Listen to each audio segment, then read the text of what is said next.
부동산 감독원 설치법이 오늘 발의됩니다. 망국적 부동산 투기를 반드시 뿌리 뽑겠습니다. 집은 삶의 터전이지 투기 수단이 되어서는 안 됩니다.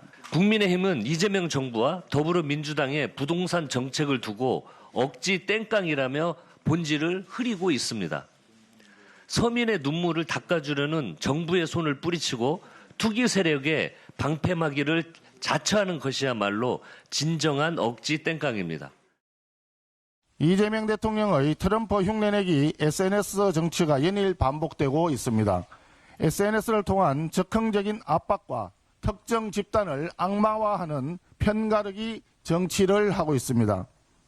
이번에는 임대사업자를 주택 부족의 주범으로 지목하며 매도를 유도하겠다고 했지만 이는 부동산 시장의 구조를 완전히 외면한 궤변입니다. 지금 그 한병도 원내대표가 언급했던 그 부동산 감독원 설치법 관련해서 좀 논란이 일부 있던데 한번 좀 여쭤볼게요. 네. 전 의원님 국토위 소속이기도 하시잖아요. 그렇습니다. 지금 그 부동산 감독원이 이 설치법 관련해서 법원의 영장 없이 대출 담보 내역이랄지 뭐 금융거래 정보랄지 이런 민감할 수 있는 개인 정보를 들여다볼 수 있는 우려가 있다 이런 얘기가 있던데 이게 부동산 시장의 교란을 엄단한다는 취지에서 좀 필요한 부분인가 싶습니다. 기본적으로 뭐 부동산 감독원도 금융 감독원 못지않은 재산 증식의 퇴로가 될 수 있기 때문에 이 부분에 대해서는 명확한 규제가 필요하다고 보는 겁니다. 그리고 부동산을 구매하기 위해서 그러니까 임대사업자 등 여러 가지 방법으로 부동산을 통해서 자산을 증식하는 데에 아무런 규제 장치가 없었던 게 오히려 더 문제가 되고 있는 실정이다라고 하는 질의에 대해서 저는 공감하는 바입니다. 그렇기 때문에 부동산 감독원이 위법한 행위가 있을 수 있는 부분을 들여다보겠다라고 하는 것은 정부 전체 그러니까 사회를 이루기 위한 부분으로 작용할 수 있기 때문에 저는 필요한 측면이기 때문에 충분히 검토할 수 있다라고 말씀드리고 싶습니다. 영장 없이 대출담보 내역이나 금융거래 정보를 좀 들여다본다. 이게 근데 그 누구나 다 들여다볼 수 있게 되는 건가요, 그러면? 뭐 누구나 다 들여다보지는 않겠죠. 예. 그 필요한 요건이라든지 충분한 문제 제기가 있을 경우에 한해서 아무래도 볼 수 있을 것 같습니다. 예를 들어서 뭐 법원의 영장 없이 무작위로 들여다볼 수 있느냐 이것은 사실 정부 입장에서는 할 수 없는 일이겠죠. 그러나 문제 지적이 있고 실제로 위법한 행위가 포착된 경우에 이런 금융감독원에서도 이런 조사 행위를 할 수 있는 것 아니겠습니까? 예. 그에 준하는 문제 제기가 있거나 위법한 행위가 포착됐을 때 부동산 감독원에서 들여다볼 수 있는 정도로 설계될 것이고 아무래도 여야가 논의되는 과정 중에 그런 내용들이 포함될 것이기 때문에 저는 큰 우려는 없을 것으로 보고 있다는 말씀 드리겠습니다. 부동산 관련 얘기 조금 더 해보겠습니다. 이 대통령이 그 다주택자 규제에 드라이브를 걸었었죠. 근데 이제는 임대사업자까지 압박하는 모양새입니다. 그러니까 같은 다주택자인데 등록 임대를 했다는 이유로 영구적으로 특혜를 줄 필요가 있느냐. 이게 양도세 중과 유예가 기간이 끝나면 임대사업자가 보유한 주택이 매물로 나오고 그러면 집값 안정에도 효과가 있지 않겠냐 이런 취지의 얘기인데 개념 정리를 잠깐만 좀 해볼게요. 지금 이 대통령이 언급한 임대사업자가요. 임대 목적으로 주택을 취득해서 정부의 민간 임대주택으로 등록한 개인 그리고 법인을 말합니다. 2017년에 문재인 정부 당시입니다. 임대사업자는 최대 10년 임대할 수 있고 임대료 인상률을 5%로 제한한다라는 의무를 지게 하고 대신에 혜택을 줬어요. 세제 혜택인데 뭐 취득세, 재산세, 임대소득세 등등 감면 혜택을 받았습니다. 근데 이 과정에서 이미 지어진 주택을 여러 채 매입해서 임대하는 매입 임대도 좀 확산을 했고요. 이번에는 우리 박 의원님께 먼저 좀 여쭤볼게요. 이게 최대 10년이니까 등록 임대가 2028년으로 사실상 끝나게 되겠죠. 그러면 이때를 맞춰서 다주택자 매물을 조기 처분하는 것을 유도한다. 이것이 집값 안정에 효과가 있을 것이다. 어떻습니까? 일각에서는 이 공급 대책이 지금 부족하니까 짜내는 자구책 아닌가 이런 의견도 있더라고요. 이미 지어진 집을 어떻게 보면은 정부 정책으로 보유자들이 시장에 던지게 해서 공급을 늘린다라는 것 아니겠습니까? 저는 이런 것을 공급이라고 말하는 것은 적절하지 않다라는 말씀을 드리겠고 그리고 실제 앵커님께서 말씀하신 대로 이 임대사업자는 문재인 정부 당시에 이분들을 이제 제도권으로 끌어들인 사람들입니다.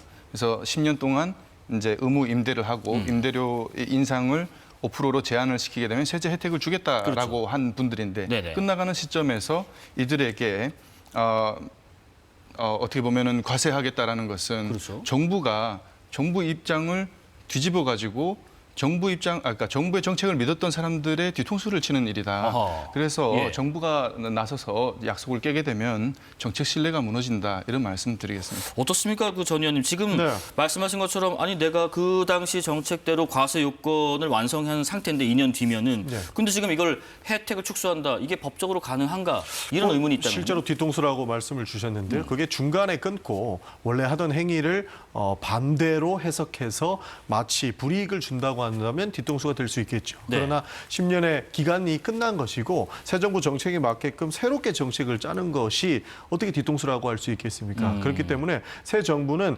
임대 정책에 대해서 새로운 패러다임을 제시하겠다라고 하는 부분이기 때문에 저는 전혀 문제될 것은 없다라고 보고 있습니다. 과거에 임대 사업자로 몰아서 이 부동산 시장을 잡아보려고 했던 정책은 문재인 정부에서 했던 정책이 맞습니다. 어제 이재명 대통령께서도 말씀하신 것 같은데 실제 문재인 정부에서의 부동산 정책은 실패했습니다. 그리고 그에 대해서는 민주당도 사과가 필요하다라고 하는 부분에 대해서 저는 공감하고 있는 바거든요. 네. 그렇기 때문에 부동산의 공급을 국민의힘에서 요구한 것처럼 늘리고 실제 민간 또 공급 대책에 준하는 것을 늘릴 수 있을 때에 도움이 필요하다면 국회나 정부나 적극적으로 지원을 하겠다라는 것이기 때문에 저는 지금 부동산 정책은 새로운 판에서 새롭게 짜져서 많은 사람들에게 일가구 1주택은 만들 수 있게끔 도와주는 것이 집값 정책과 그리고 국민의 삶의 변화에도 저는 도움이 된다라고 하는 측면에서 지금은 충분히 변화시킬 수 있고 그에 대한 예고 수준이다라는 말씀 드리고 싶습니다. 예. 이번에는 그 각 당 상황 살펴보겠습니다. 먼저 민주당입니다. 오늘 오전에 그 정청래 대표와 또 재선 의원 간의 간담회가 있었고 그리고 이어서 의원총회까지 이어졌습니다. 여기서 주요 얘기가 된 것은 이제 합당 어떻게 할 건가 이 논의였습니다. 결론적으로는 전 의원님 합당 추진이 어렵다는데 의견이 모아졌다. 이 어떤 이유인지 좀 들어볼게요. 기본적으로 합당 추진을 하기 위한 절차적인 문제가 있었다고 이야기를 하고 있습니다. 예. 만약에 지금 과거 선례를 봤을 때 합당이 추진이 된다면 그전에 굉장히 많은 논의가 있었을 것이고 실무적인 회담도 있었을 겁니다. 그러나 지금은 정청래 대표가 이 합당의 필요성에 기대어서 네. 먼저 합당을 제안했고 이후 실무 협상과 이런 정치적인 논쟁으로 들어갔기 때문에 전후가 바뀌었다라고 하는 이야기를 많이 받았거든요. 순서가 거꾸로 됐다. 그렇습니다. 예. 그렇기 때문에 실제 합당의 당위성에 대해서 찬성하는 의원들도 이 순서의 문제가 실제 지방선거로 이어지기에는 큰 어려움이 있다라고 판단을 했고 그에 대한 이야기를 정청래 대표께 전달을 했습니다. 예. 그 이야기를 듣고 지금 결정난 것은 아닙니다. 왜냐하면 최고위원회가 오늘 저녁에 대정부 질의 이후에 열리는데 그때 결론을 내겠다라고는 했지만 중간에 있었던 박수현 수석 부대표 수석 대변인의 이야기에 따르면 네. 기본적으로 합당의 논의를 지금 당장 하는 것은 무리가 있다라고 판단했던 것 같습니다. 예. 그렇기 때문에 아무래도 다음 최고위원회가 있을 시간은 봐야겠지만 현재로서 많은 의원들이 결국에는 이 합당의 절차에 대해서 이 시기의 문제에 대해서 예. 문제 제기를 했고 지도부는 이것을 수용하고 있는 것으로 저는 읽고 있습니다. 그럼 오늘 저녁에 있을 최고위 과정에서 좀 뒤바뀔 수 있는 여지가 있나요? 지금 최고위는 전례를 보면 거의 반반 네. 뭐 이런 구도인데 어떻습니까? 실제로 말씀드렸다시피 최고위원회가 모든 것을 결정할 수 있는 단위는 애초에 절차적으로 맞지 않습니다. 최고위원회가 가장 상위 기구지만 그 상위 기구의 당무위원회라든지 최고위원회라든지 기본적으로 전당대회까지 갈 수 있는 대의민주주의를 구성할 수 있는 절차들은 명확하게 민주당 당원 당규상 결정을 해놨기 때문에 최고위원회가 결정해서 모든 것은 간다라고 하는 것은 맞지 않지만 그럼에도 불구하고 합당을 하기 위해서는 이 전당대회라든지 중앙위원 투표, 당무위원 투표를 거쳐야 되기 때문에 그 가장 하부 단위에 있는 최고위원회에서 결정하는 것이 어느 정도 방향성 제고에 대해서는 의미가 있기 때문에 여기에서 결정하고 최종 통보하는 것이 맞다. 왜냐하면 예. 지금 이 정청래 대표의 제안이 실질적으로 합당을 하겠다라는 선언이 아니고 제안 정도였기 때문에 이 여지가 남아있다라고 이해해 주시면 좋을 것 같습니다. 박 의원님, 만약에 상대당에서 그 합당 추진이 좀 없던 일로 정리가 된다면 정청래 대표 체제, 정청래 리더십에 좀 타격이 불가피해 보이시나요? 예, 제가 다른 당 이야기라서 이렇게 다 안다고 얘기 드릴 수는 없습니다만 네. 아무래도 정청래 대표의 리더십에 상당한 타격이 될 수 있다라고 저는 봅니다. 그래서 범친명계 의원들의 그 구도에 대항해서 정청래 구도가 형성이 될 텐데 네. 이런 측면에서 봤을 때 원내에서 12석을 갖고 있는 그 친문 중심의 조국혁신당 의원들이 정청래 대표 리더십을 받쳐주게 된다면 상당한 힘이 되겠죠. 네. 그래서 뭐 비꼬는 사람들의 경우에는 문어게인 아니냐 이렇게 그렇게 비판하는 사람들도 있는데요. 그런 측면에 있어서 만약에 이번 합당이 결렬된다 그러게 되면 수적인 면에 있어서도 그렇고 실행력의 측면에 있어서도 그렇고 정청래 대표에게는 정청래 대표의 리더십에 있어서는 상당한 타격이 될 수 있다. 그래서 친청계 의원들에게도 상당한 영향이 있지 않을까 그런 생각을 합니다.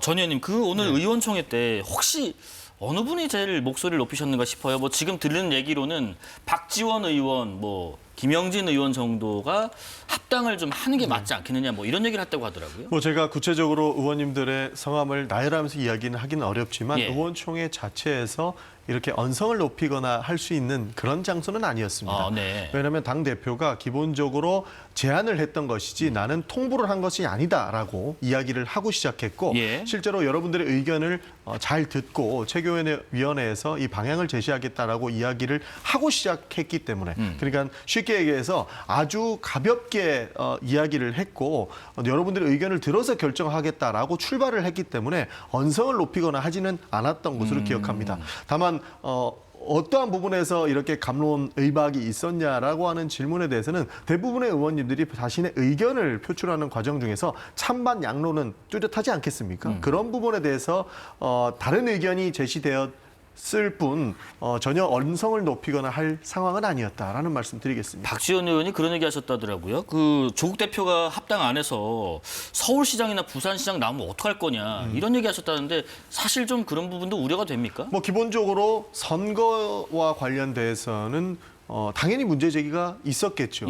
왜냐하면 서울시장이라든지 부산시장이라든지는 우리 민주당 입장에서는 굉장히 어려운 지역 아니겠습니까? 그런 차원에서 만약에 조국혁신당에서 후보를 냈을 경우에 우리에게 부담이 된다라고 하는 걱정은 누구나 하고 있습니다. 표가 갈리나요? 그렇습니다. 누구나 그런 걱정을 하고 있지만 당장에 지금 그 논의가 선거에 대한 유불리가 지금 이 합당 절차에 들어가는 것은 크게 의미가 없다라고 하는 것이 중론이 아닐까 저는 그렇게 추측하고 있습니다. 자, 이런 가운데 민주당 의원 70여 분이 이재명 대통령 사건 공소 취소와 국정조사 추진을 위한 의원 모임을 구성하기로 했다고 합니다. 그런데 지금 70여 명이면 거의 민주당 의원분들 절반이 참여한 건데 이름을 올린 면면들을 잠깐 보면은 지금 상임대표 박성준 의원도 나오고 있습니다만은 조정식 대통령 정무특보, 박찬대 의원, 이현주, 강득구, 황명선 최고, 이건태 의원 등인데 그런 얘기가 나와요. 사실상 이 모임 명분은 그렇지만 반정청래 결집한 것 아니냐.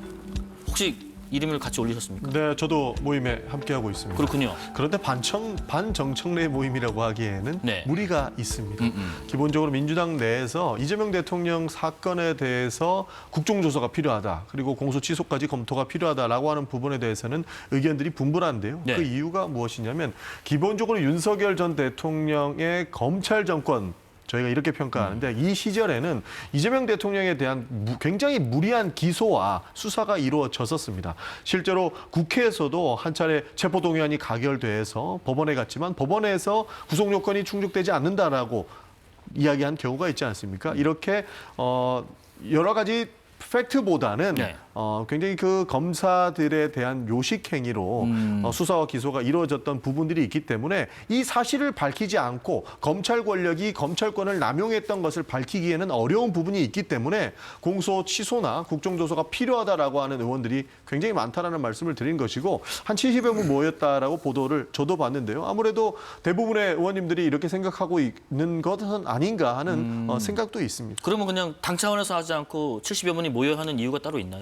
뭐 우선은 당청을 하기에는 큰 부담이 있죠. 그러나 의원들의 개변적인 그러니까 의정 활동 속에 녹여낸다면 이런 의견들이 올라오고 있다라고 하는 부분들은 충분히 이야기할 수 있기 때문에 지금 뭐 당론으로 당 차원에서 하기보다는 의원님들이 개별적으로 모여서 이런 의견들이 있다라고 정당에다가 이야기하고 있는 과정이다. 이렇게 봐주시면 좋을 것 같습니다. 맞불 취지인가요? 국민의힘은 오늘 이런 기자회견을 했더라고요. 이재명 대통령 5개 재판 재개를 촉구하는 릴레이 기자회견. 이건 어떤 취지입니까, 박 의원님? 우리 전영기 의원님께서 말씀하신 내용에 핵심이 들어있는데요. 지금 예. 이재명 대통령에 대한 윤석열 정부의 기소가 무리한 조작 기소였다라고 하는 여론을 민주당에서 만들고 있죠. 그리고 실제로 민주당의 70여 명의 의원님들이 이제 이름을 올린 이런 모임인데 네. 반정청래 결집한 거 아니냐라고 하는 그런 어떤 의혹, 그러니까 그런 생각도 할 수 있다고 생각합니다. 왜냐하면 네네. 원내에서 70명이라고 하는 의원들이 결집한다라는 것은 상당한 영향력을 가진 모임이다라고 말할 수 있기 때문이죠. 그런데 지금 현재 이재명 대통령에 대한 재판은 모두 5개가 정지되어 있는 상태입니다. 헌법 84조에 현직 대통령은 소추되지 아니한다라는 조항, 이것이 논란이 있기는 합니다만 이 조항의 취지는 대통령이 국정 업무에 있어서 지장을 받지 않도록 예. 여건을 마련해 주자라고 하는 것입니다. 그런데 사실상 이것이 재판이 중지됐다 하더라도 그 범죄 혐의가 완전히 사라지는 것은 아닙니다. 퇴임하게 되면은 즉시 재판이 재개돼야 되고 유죄가 입증이 되면은 형사 처벌을 받게 됩니다. 그런 측면에 있어서 민주당 의원들 70여 명이 주장하는 것은 이 기소 자체가 무리한 기소였으니 공소를 취소해야 된다. 그래서 이 무리하게 기소를 한 검찰을 국정조사하겠다라는 여론을 만드는 거죠. 그러나 이 내면에 보게 되면은 이 그 현상의 중심, 그러니까 우리 대한민국 정치권이 혼란스럽고 정쟁에 치닫고 지금 그리고 사법부 흔들기를 넘어서 무너뜨리고 있는 것 아니냐라고 하는 우려의 중심에 이것이 있는 겁니다. 그래서 민주당 의원들은 완전히 이 범죄 혐의 자체를 재판을 완전히 없애버리려고 하는 네. 그런 여론전을 하고 있기 때문에 그에 대항해서 우리 국민의힘에서는 재판을 공소 취소를 반대하는 것을 넘어서 재판을 즉시 재개해야 된다. 그래서 이 정쟁을 끝내야 된다라는 차원에서 우리가 릴레이 기자회견을 시작하게 됐다라는 이 말씀입니다. 재판 재개는 지금 임기 중에 말씀이신가요? 임기 이후에 받으란 말씀이신가요? 임기 중에라도 재판을 시작해야 된다. 그러니까 이 대한민국 정치권의 네. 혼란의 중심에 이 사건들이 있다라는 말씀을 드립니다. 그러니까 기본적으로 네. 국민의힘에서 주장하는 것은 범죄 행위가 남아 있고 끝나서라도 해야 된다라고 주장하고 있지만 임기 중에더라도 해야 된다라고 주장하는 분들도 계시지 않습니까? 사실 윤석열 정부에서 기소했던 내용들을 지켜보면 무리하지 않은 게 없습니다. 심지어 법원까지 무리를 했던 경우가 있어요. 기본적으로 이재명 당시 후보에 대해서도 대법원에 들어온 지 며칠도 안 돼가지고 피선거권을 박탈하려고 했다라는 겁니다. 이게 이미 민주당의 대선 후보로 확정이 됐는데도 이 사람의 피선거권을 박탈해가지고 이 사람이 후보가 될 수 없게끔 만들려고 했던 이 계략들. 도대체 국민들이 어떻게 문제 제기를 하지 않을 수가 있겠습니까? 예. 그런 상황인 것이고 많은 국민들께서도 사법부의 신뢰에 대해서 말씀을 해주시고 국민의힘에서도 지적을 해주시는데 과연 사법부의 신뢰는 누가 훼손시켰겠습니까? 그리고 그 검찰 권력에 대한 심판은 누가 자초했느냐를 지켜본다면 분명히 무리한 부분들이 굉장히 많았다라는 알겠습니다. 부분을 말씀드리고 싶습니다. 예.